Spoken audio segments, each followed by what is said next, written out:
قل إن كنتم تحبون الله فاتبعوني يحببكم الله ويغفر لكم ذنوبكم والله غفور رحيم قل أطيعوا الله والرسول فإن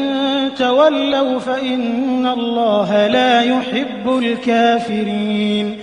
إن الله اصطفى آدم ونوحا وآل إبراهيم وآل عمران على العالمين ذرية بعضها من بعض والله سميع عليم إذ قالت امرأة عمران رب إني نذرت لك ما في بطني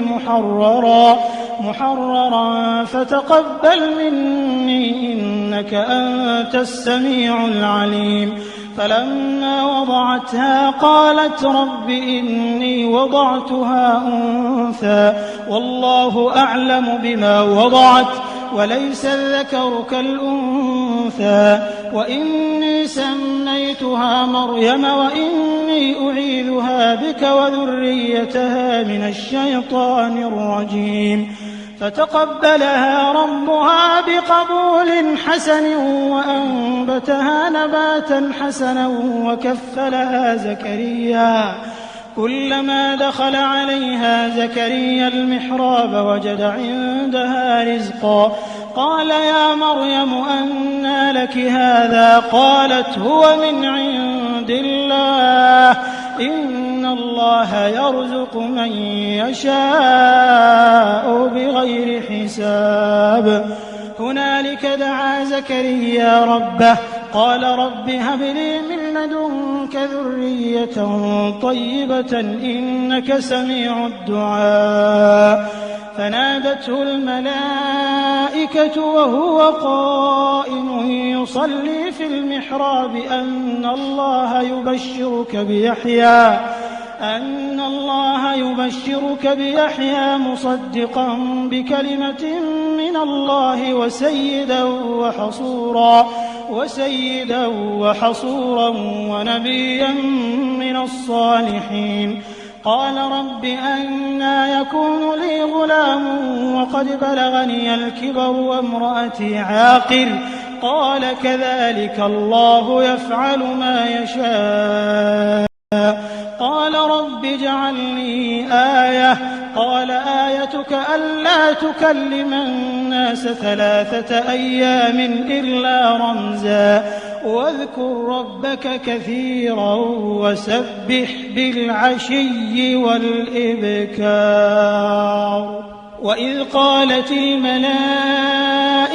يا مريم إن الله اصطفاك وطهرك واصطفاك على نساء العالمين يا مريم اقنتي لربك واسجدي واركعي مع الراكعين ذلك من أنباء الغيب نوحيه إليك وما كنت لديهم إذ يلقون أقلامهم أيهم يكفل مريم وما كنت لديهم إذ يختصمون إذ قالت الملائكة يا مريم إن الله يبشرك بكلمة منه اسمه المسيح عيسى بن مريم وجيها في الدنيا والآخرة ومن المقربين ويكلم الناس في المهد وكهلا ومن الصالحين قالت رب أنى يكون لي ولد ولم يمسسني بشر قال كذلك الله يخلق ما يشاء إذا قضى أمرا فإنما يقول له كن فيكون ويعلمه الكتاب والحكمة والتوراة والإنجيل ورسولا إلى بني إسرائيل أني قد جئتكم بآية من ربكم أني أخلق لكم من الطين كهيئة الطير فأنفخ فيه فيكون طيرا بإذن الله وأبرئ الأكمه والأبرص وأحيي الموتى بإذن الله وأنبئكم بما تأكلون وما تدخرون في بيوتكم إن في ذلك لآية لكم إن كنتم مؤمنين ومصدقا لما بين يدي من التوراة ولأحل لكم بعض الذي حرم عليكم وجئتكم بآية من ربكم فاتقوا الله وأطيعون إن الله ربي وربكم فاعبدوه هذا صراط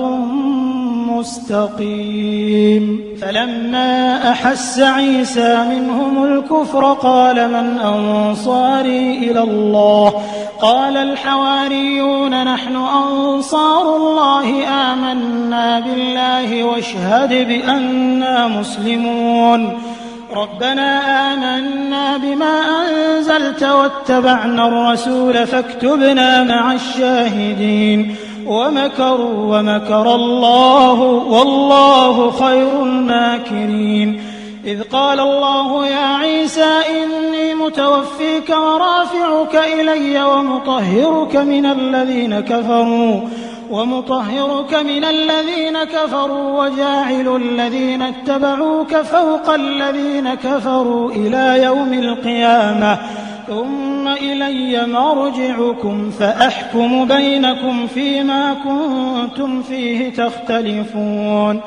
فأما الذين كفروا فأعذبهم عذابا شديدا في الدنيا والآخرة وما لهم من ناصرين وأما الذين آمنوا وعملوا الصالحات فيوفيهم أجورهم والله لا يحب الظالمين ذلك نتلوه عليك من الآيات والذكر الحكيم إن مثل عيسى عند الله كمثل آدم خلقه من تراب ثم قال له كن فيكون الحق من ربك فلا تكن من الممترين